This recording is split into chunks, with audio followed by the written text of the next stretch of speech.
فراغ دلی سے دینا۔ یسوع مسیح کے سچے شاگرد کے طور پر ہمیں اپنی مادی املاک کے ساتھ فراغ دل ہونا چاہیے، باقاعدگی، منظم طریقے اور خاص تناسب کے ساتھ دینا چاہیے۔ میں راشد یونس ہوں۔ یہ اصول نئے عہد نامے کے مسیحیوں کی زندگی کے ایک خاص واقعے اور صورتحال سے حاصل ہوتا ہے، جس میں خاص طور پر پولس رسول شامل ہے۔ لیکن اگر آپ نئے عہد نامے کا پورا مطالعہ کریں تو دیکھیں گے کہ یہ پورے نئے عہد نامے میں تقویت پاتا ہے۔ نہ صرف اس خاص واقعہ سے، در حقیقت ہمارے پاس وہی ہے جسے میں نے خصوصی ہدیہ کہا ہے۔ اب پھر یہ بات نکلی کہ پولس یروشلم لے جانے کے لیے مختلف کلیسیاؤں سے رقم جمع کر رہا تھا، کیونکہ یروشلم کی کلیسیا تکلیف میں تھی، خاص طور پر ایک قحط سے جس نے پوری دنیا کو متاثر کیا، اور اس لیے جو مسیحی مسیح کے پاس آئے تھے وہ یروشلم کے مسیحیوں کی مدد کے لیے اس کوشش کی حمایت کر رہے تھے۔ اور اس طرح ظاہر ہے انہوں نے اپنے خط میں پولس سے پوچھا تھا کہ وہ اس حقیقت کے لیے کس طرح تیاری کرے کہ وہ آ کر ہدیہ جات لینے والا ہے۔ لہٰذا پولس سوال کا جواب دیتا ہے، وہ یہ کہتا ہے، اور یہاں ہمارے پاس 4 آیات ہیں جو ہمیں دینے کے حوالے سے کچھ زبردست رہنمائی دیتی ہیں، جو نئے عہد نامے میں تقویت یافتہ ہے۔ وہ یہ کہتا ہے، اب اس چندے کی بابت جو مقدسوں کے لیے کیا جاتا ہے، جیسے میں نے گلتیا کی کلیسیا کو حکم دیا ویسا ہی تم بھی کرو۔ گلتیا کی کلیسیاں کیسی تھیں؟ ہاں، یہ پسدیا کا انطاکیہ تھا، اکنیم کی کلیسیا، لسترا کی کلیسیا اور دربے کی کلیسیا بھی۔ وہ 4 مخصوص کلیسیائیں تھیں، اور پولس اپنے دوسرے مشنری سفر پر سے واپس آ رہا تھا اور ان کو اس ہدیے کے سلسلے میں ہدایت کی تھی۔ لہٰذا وہ کرنتھیوں کو کہہ رہا ہے، اب اس چندے کی بابت جو مقدسوں کے لیے کیا جاتا ہے، جیسے میں نے گلتیا کی کلیسیا کو حکم دیا ویسا ہی تم بھی کرو۔ ہفتے کے پہلے دن تم میں سے ہر شخص اپنی آمدنی کے موافق کچھ اپنے پاس رکھ چھوڑا کرے، تاکہ میرے آنے پر چندے نہ کرنے پڑیں، اور جب میں آؤں گا تو جنہیں تم منظور کرو گے ان کو میں خط دے کر بھیج دوں گا کہ تمہاری خیرات یروشلم کو پہنچا دے۔ اب یہ دلچسپ بات ہے کہ جب پولس نے رومیوں کو خط لکھا تو غالباً کرنتھس میں تھا۔ اس نے یہ بیان خط کے آخر میں اسی اعتراض کے حوالہ دیتے ہوئے دیا جو اس رقم کو جمع کرنے میں تھا۔ ایک بار پھر میں نے اسے ایک خصوصی ہدیہ کہتا ہوں، کیونکہ اس سے مراد اس ہدیے کی ہے، میں مقدونیہ ہو کر تمہارے پاس آؤں گا، کیونکہ مجھے مقدونیہ ہو کر جانا تو ہے ہی۔ کرنتھس کی کلیسیا کہاں تھی؟ اخیا میں۔ مقدونیہ اور اخیا کے لوگ یروشلم کے غریب مقدسوں کے لیے کچھ چندہ کرنے کو رضامند ہوئے۔ جب وہ مقدونیہ کی کلیسیا کا حوالہ دیتا ہے تو وہ فلپیوں کا حوالہ دے رہا ہے، وہ بیریا کا حوالہ دے رہا ہے، وہ تسلنیکیوں کا حوالہ دے رہا ہے، اور وہ کہتا ہے کہ یہ تمام کلیسیائیں یروشلم میں غریبوں کے لیے ہدیہ دینے پر خوش تھیں۔ چنانچہ کرنتھیوں کے خط میں وہ انہیں لکھ رہا ہے اور وہ انہیں ہدایات دے رہا ہے کہ اس کے لیے تیاری کیسے کی جائے۔ اب اس میں سے، جیسا میں نے کہا، ان 4 آیات میں ہمارے پاس دینے کے لیے کچھ رہنما اصول ہیں۔ میں ہم سب کے لیے سوچتا ہوں، کیونکہ یہ اصول نئے عہد نامے میں تقویت یافتہ ہیں، لہٰذا مجھے صرف ان کا جائزہ لینے دیں۔ سب سے پہلے مسیحیوں کو بنیادی طور پر دینا چاہیے، لیکن خاص طور پر مقدسوں یا ساتھی ایمانداروں کی ضرورت کو پورا کرنے کے لیے نہیں۔ جو کچھ ہمارے پاس ہے اس کی بنیاد پر ہمیں فیصلے کرنا ہوں گے، اس لیے ایمانداروں کے پاس بنیادی مقصد ہونا چاہیے، لیکن خاص طور پر نہیں، کیونکہ غور کریں کہ پولس نے گلتیوں کو کیا لکھا۔ اس لیے جیسا کہ ہمارے پاس موقع ہے، آئیں ہم سب کی بھلائی کے لیے کام کریں۔ ان میں ایماندار بھی شامل ہیں، خاص طور پر ان لوگوں کے لیے جن کا تعلق ایمان سے ہے۔ تو پہلی چیز یہ ہے، پولس یروشلم میں ان ایمانداروں کے لیے جمع کر رہا تھا جو واقعی اپنی میز پر روٹی رکھنے کے لیے جدوجہد کر رہے تھے۔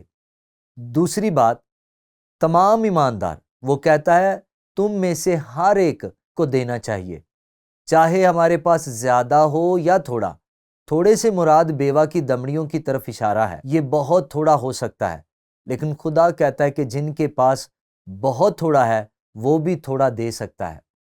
خدا اسے مقدار کے لحاظ سے نہیں دیکھتا، وہ اسے معیار کے لحاظ سے دیکھتا ہے۔ کوئی ایک بہت بڑا تحفہ دے سکتا ہے، جیسے کہ فریسی کہہ رہے تھے، اور پھر بھی یہ بیوہ کی دمڑیاں خدا کی نظر میں ان کی ہر چیز سے زیادہ تھی۔ تیسری بات، دنیاوی تحفے یا باقاعدگی سے اور منظم طریقے سے الگ رکھے جائیں۔ یہ دلچسپ بات ہے۔ نئے عہد نامے میں ہمیں کبھی بھی مخصوص مقدار نہیں دی گئی جیسا کہ پرانے عہد نامے میں ہے۔ ویسے تو پرانے عہد نامے میں 3 دیکیاں ملتی ہیں جو بنی اسرائیل نے اس لیے دیں کہ وہ ایک خود مختار معاشرہ تھا۔ نئے عہد نامے میں ہمیں باقاعدگی سے دینے کو کہا گیا ہے اور ہمیں منظم طریقے سے دینا ہے۔ اور چوتھی بات، تمام مسیحیوں کو ایک تناسب سے دینا چاہیے۔ جیسا کہ ایک شخص خوشحال رہا ہے تو وہ اسی تناسب سے دے۔ ایک مسیحی کو کتنا دینا چاہیے؟ ذاتی طور پر میں سمجھتا ہوں ہمارے لیے ایک اچھا نمونہ کم از کم 10واں حصہ ہے، اگر یہ ممکن ہے۔ مجھے خوشی ہے کہ ہم نے اپنی شادی میں یہ بات شروع سے ہی قائم کی جب ہمارے پاس عملی طور پر کچھ نہیں تھا۔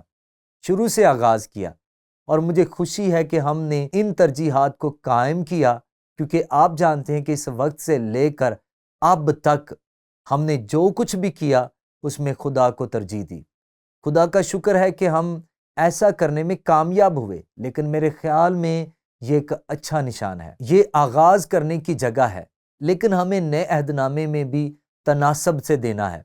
اس کا کیا مطلب ہے؟ اس کا مطلب ہے کہ ہم جتنا زیادہ کماتے ہیں اتنا ہی زیادہ فیصد ہونا چاہیے، زیادہ مقدار میں نہیں لیکن زیادہ سے زیادہ فیصد میں۔ اور کچھ لوگوں کے لیے خدا کا شکر ادا کریں جو بڑے پیمانے پر دے سکتے ہیں، اور میں ان کے لیے خدا کا شکر ادا کرتا ہوں۔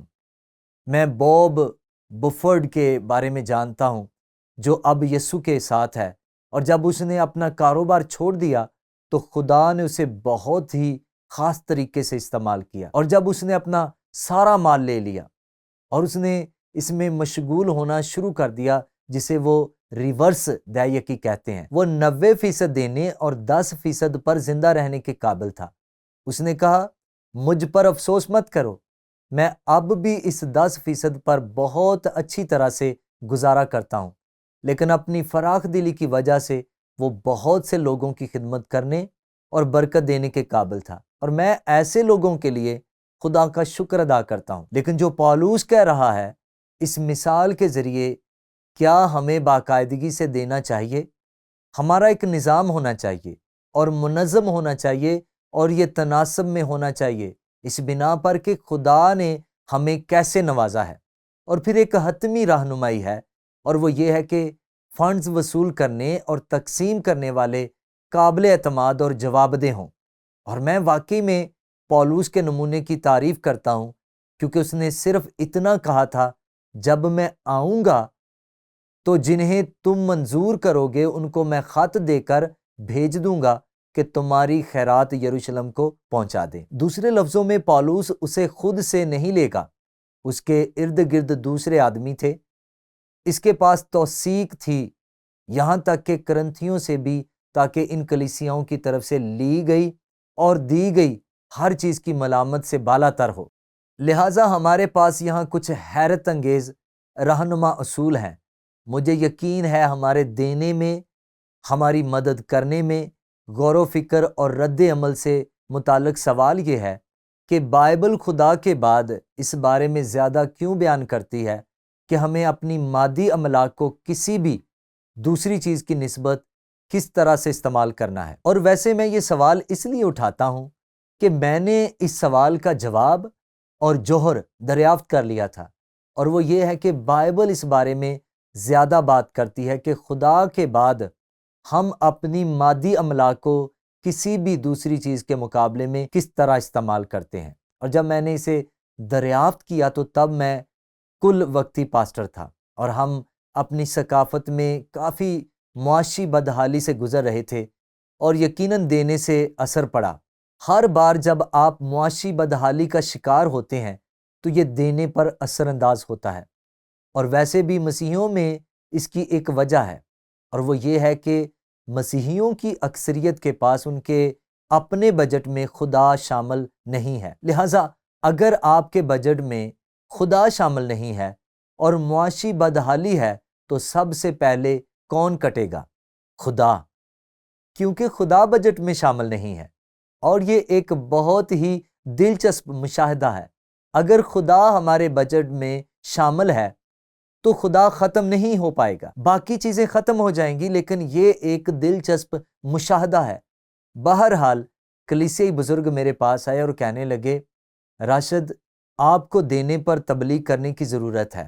میں نے اس کے بارے میں سوچا اور کہا ٹھیک ہے، میں دینے کی تبلیغ کروں گا اگر آپ میرے ساتھ تیاری کے ساتھ مطالعہ کریں گے، وہ سب کچھ جو بائبل دینے کے بارے میں کہتی ہے۔ اور کہنے لگے بہت اچھا۔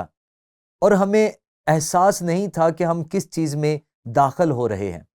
6 مہینے تک ہر بدھ کی رات 3 گھنٹے تک ہم اعمال کی کتاب سے شروع کیا۔ ہم اعمال کی پوری کتاب سے گزرے۔ ہم نے ان تمام خطوط پر کام کیا جو اعمال کی کتاب میں کلیسیاؤں کو لکھے گئے تھے، وہ خطوط۔ پھر ہم واپس گئے اور تمام انجیلوں کے ذریعے کام کیا، اور پھر ہم ہر چیز جس کا ہم مشاہدہ کر رہے تھے روشنی میں واپس گئے اور پورے عہد نامے کے ذریعے کام کیا۔ اور کیا آپ اس بات کا یقین کریں گے کہ ہم اپنے مادی املاک کو استعمال کرنے میں اپنی رہنمائی کے لیے 100 اصول لے کر آئے؟ یہ ایک بہت وسیع اور بہت روشن مطالعہ تھا، اور میری اپنی زندگی کے لحاظ سے بہت اثر انگیز مطالعہ تھا۔ خدا اپنے بعد باقی چیزوں کی نسبت ہماری مادی املاک کے بارے میں کیوں زیادہ بات کرتا ہے؟ کیونکہ ہم جو کچھ بھی کرتے ہیں اس سے بڑھ کر یہ خدا کے لیے اور دوسروں کے لیے ہماری محبت کو ظاہر کرتا ہے۔ ایک لحاظ سے مادی چیزیں اس کا ثبوت ہیں کہ ہم کون ہیں۔ یہ یسوع مسیح کے ساتھ ہماری وابستگی کا ایک حقیقی امتحان ہے۔ تو آئیں زندگی گزارنے کے لیے اس اصول کو یاد رکھیں۔ یسوع مسیح کے سچے شاگرد کے طور پر ہمیں اپنی مادی املاک کے ساتھ فراخ دل ہونا چاہیے، باقاعدگی، منظم طریقے اور خاص تناسب کے ساتھ دینا چاہیے۔